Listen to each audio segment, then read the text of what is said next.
નમસ્કાર મિત્રો, health tips Gujarati ચેનલમાં આપનું સ્વાગત કરું છું. મિત્રો 2-3 મિનિટની ખૂબ જ મહત્ત્વની માહિતી છે, ધ્યાનથી સાંભળજો.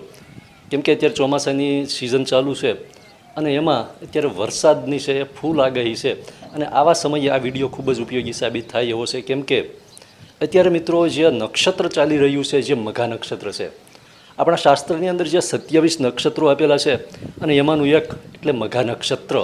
અને મઘા નક્ષત્રની અંદર જે વરસાદ પડે છે અને આ વરસાદનું જે પાણી છે ને, આને ગંગા સમાન માનવામાં આવ્યું છે. આયુર્વેદના જે શાસ્ત્રો છે, ચરક સંહિતા, સુશ્રુત સંહિતા, અષ્ટાંગ હૃદય અથવા અન્ય આયુર્વેદિક જે બુક્સ છે, દરેકની અંદર લગભગ અંતરિક્ષ જળ છે એને અમૃત સમાન માનવામાં આવ્યું છે. અને અંતરિક્ષ જળ એટલે કે જે આકાશનું વરસાદનું પાણી પડે છે ને તે, અને આ વરસાદનું પાણી એમાં પણ મઘા નક્ષત્રનું પાણી હોય તો એ પાણીને ગંગા સમાન અને અમૃત સમાન માનવામાં આવે છે. એક કહેવત છે સરસ મજાની કે જો વરસે મઘા તો થાય ધનના ઢગા. એટલે કે વર્ષે મઘા એટલે કે મઘા નક્ષત્ર જો વરસે ને તો ધનના ઢગલા થાય છે. કેમ કે મઘા નક્ષત્રનું પાણી જે છે ને એ સમગ્ર જીવસૃષ્ટિ માટે, દરેક પ્રાણી માટે, દરેક સજીવો માટે એ અમૃત તુલ્ય માનવામાં આવે છે. અને એમાં પણ મઘા નક્ષત્રમાં વરસાદ થાય તો ખેડૂતના જે પાક હોય છે ને એ બમણી વૃદ્ધિથી એ વિકાસ પામે છે અને એને બમણી રીતે ફાયદો થાય છે. જેવી રીતે ખેડૂતને ફાયદો થાય છે એના પાકમાં, એ રીતે મઘા નક્ષત્રનું જે પાણી છે આપણા સ્વાસ્થ્યને કેટલું ઉપયોગી છે. કેમ કે મઘા નક્ષત્રનું જે પાણી આવે છે, ખાસ તો કહી દઉં કે અત્યારે મઘા નક્ષત્ર 17મી ઓગસ્ટથી ચાલુ થઈ ગયું છે અને લગભગ 29મી તારીખ સુધી મઘા નક્ષત્ર છે. એટલે મઘા નક્ષત્રના સમયગાળા દરમિયાન જે વરસાદ પડે છે, આ વરસાદનું પાણી છે એ સંગ્રહ ખાસ કરી લેવું. મોટાભાગના લોકોના ઘરે જે ભૂગર્ભ ટાંકા હોય જ છે, અથવા તો ટાંકાની અંદર અથવા તો પછી ખુલ્લા મેદાનમાં વાસણ મૂકી દેવા. અને આ જે પાણી છે ને વરસાદનું સીધું પાણી, આ ખૂબ જ શુદ્ધ અને પવિત્ર માનવામાં આવે છે મઘા નક્ષત્રનું પાણી. આમે વરસાદનું જે અંતરિક્ષ પ્રવાહી છે એ શુદ્ધ જ હોય છે, તેમ છતાં મઘા નક્ષત્રનું પાણી ખૂબ જ શુદ્ધ માનવામાં આવે છે. એટલે જ એને ગંગાના જળ તુલ્ય માનવામાં આવે છે. મઘા નક્ષત્રનું પાણી છે તમે સંગ્રહ કરી લીધું ને આ પ્રવાહીથી દરરોજ સવારે ઉઠીને આંખો ધોવાથી આંખોની દ્રષ્ટિ ક્ષમતા વધે છે, આંખોનું તેજ વધે છે.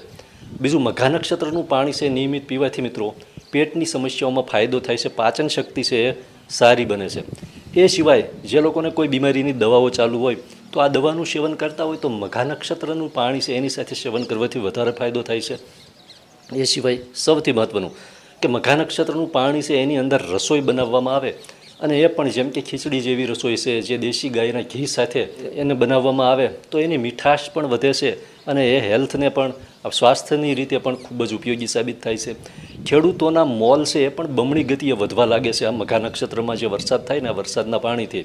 મઘા નક્ષત્રનું જે પાણી છે એવું આયુર્વેદમાં કહેવામાં આવે છે કે મઘા નક્ષત્રનું જે પાણી છે એ પીવાથી શરીરમાં રહેલો જે ઝેરી કચરો હોય, જે બિનજરૂરી દ્રવ્ય હોય ને એ પેશાબ વાટે નીકળી જાય છે.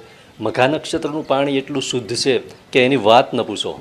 એટલે અત્યારે મઘા નક્ષત્ર 29 તારીખ સુધી ચાલુ છે. આપણા 27 નક્ષત્રોમાંનું જે એક સ્વાસ્થ્યની દ્રષ્ટિએ એક મહત્ત્વનું નક્ષત્ર છે મઘા નક્ષત્ર.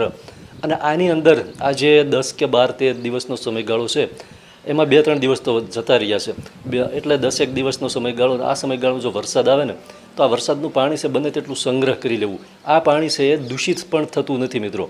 અને એક સૌથી મહત્ત્વની વાત કે જે લોકોને વિટામિન B12ની કમી હોય તો આવા લોકોને મઘા નક્ષત્રના વરસાદનું જે પાણી છે ને એ ખૂબ જ ફાયદો કરે છે. એટલે આવી નાની મોટી શરીરની સમસ્યા હોય, શારીરિક સમસ્યા, તો આવા લોકો ખાસ મઘા નક્ષત્રનું પાણી છે બને તેટલું સંગ્રહ કરી લેજો અને આખું વર્ષ પણ એનો ઉપયોગ કરી શકાય છે. એટલે અત્યારે મિત્રો જે વરસાદ આવે ને તો આ વરસાદની આગાહી પણ છે, એટલે વરસાદ આવશે જ. ગયા વર્ષે ધોમ વરસાદ આવ્યો હતો મઘા નક્ષત્રની અંદર. એટલે વરસાદ આવે તો ખાસ પાણી છે ને એ ભરવાનું અથવા પાણીનો સંગ્રહ કરવાનું ભૂલતા નહીં. આ પાણી છે ને એક ગંગાજળ સમાન છે. આ વાતને મગજમાં યાદ રાખજો, અમૃત તુલ્ય છે આપણા શરીર માટે, આપણા સ્વાસ્થ્ય માટે. ખૂબ ખૂબ આભાર. જય માતાજી.